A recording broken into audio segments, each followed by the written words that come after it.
Now, where do you... Well, I reckon if you fish off that point, cast it. Cast a fly, straight out. Oh, what's that? Probably a bat. Look, there. Hey, hey, hey. Look. Rupert, there's fish here. I came into this because, in a very small and very limited way, I was a hunter of fish. My first salmon. My first salmon, also the largest I ever caught. Here we come. On a Welsh river, 23 pounds. I was chuffed to bits to catch that. Huge fin. I have never been more proud of myself. It was the last that anybody caught on that beat for years and years. I don't think anybody's caught one as big as that since. And I was triumphant, but I also have felt guilty about that fish ever since, because it was one of the last of a spring run that now no longer happens. Now, why were fewer of them coming back? Well, I didn't know, but I thought I'd better find out. And that's really what set me off on this journey, to find out what was happening to fish in the sea.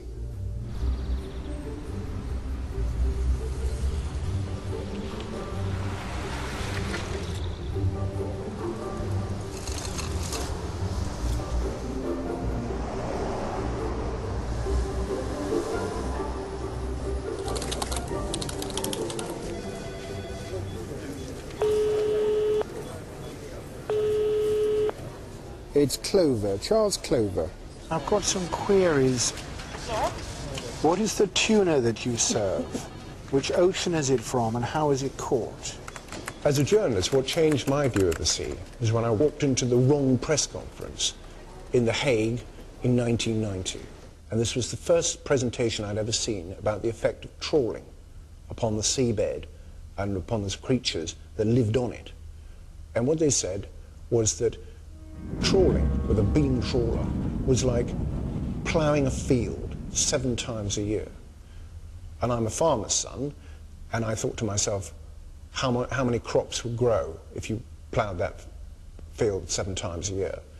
And I thought not very much at all. And that changed my whole view of what was going on in the sea.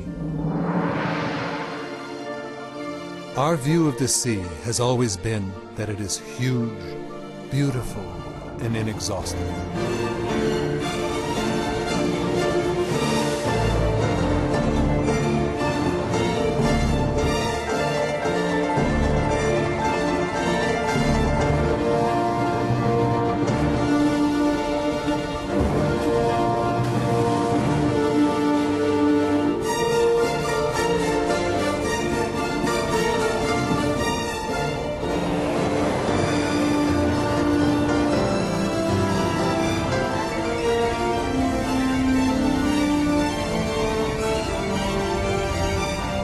The oceans are the common heritage of all mankind, and for billions of years they have been full of life.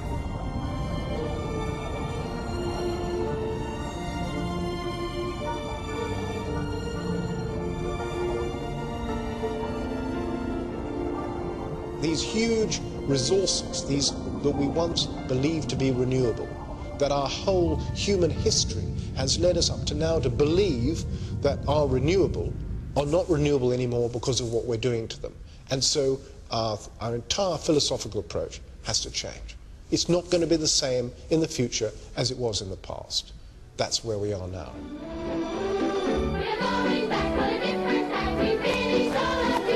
Row with all your might!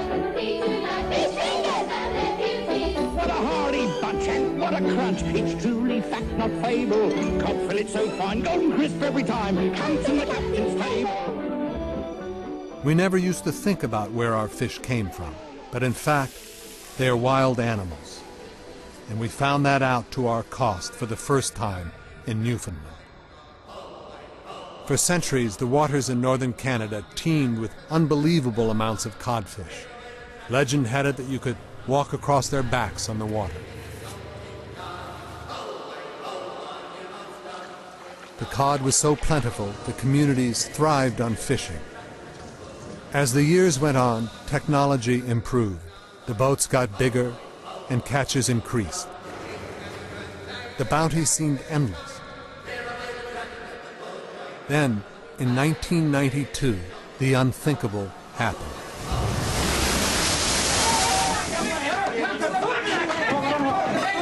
In St. John's tonight, angry fishermen vented their rage. They charged the room where John Crosby was holding a news conference, but security would not let them in. What had once been the most abundant cod population in the world had been fished out of existence. I've decided that effective at midnight tonight, there will be a moratorium on harvesting of northern cod until the spring of 1994. Either we cooperate in addressing it, or there's going to be no fish for anybody. No fish for the Europeans, no fish for the Canadians, and an ecological catastrophe on our hands. With or without June. With or without June. And not only me, every fisherman in this island, we're going fishing. Overnight, 40,000 people lost their jobs. The cod is gone, and I think within the context of cod, particularly in the Canadian perspective, is that this is a species that has been fished for centuries and centuries. Cod was the reason that people migrated from the UK, from Europe, northern France in particular, to Canada. It was because of cod. The fishing ban brought the people to the streets. They hoped that one day the cod would return.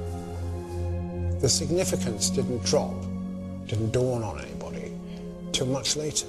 Today, there are so few left that they've got endangered status in Canada, and the cod populations have not rebounded despite a moratorium on cod fishing since 1992. In 2007, this research vessel set 2 lines, each with 1,500 hooks, to find out how many cod were left in the waters off eastern Canada. On the first line, they caught 1 small codfish. On the second, a small basketful. The cod stocks had been depleted to such a low level that they were unable to recover. For Newfoundland, for a community for which the whole reason for its existence was cod, there's this historical, ingrained element. It's part of society, permeates society, and the loss of the fish was basically akin to sort of a loss of soul, and it still remains that 15 years later.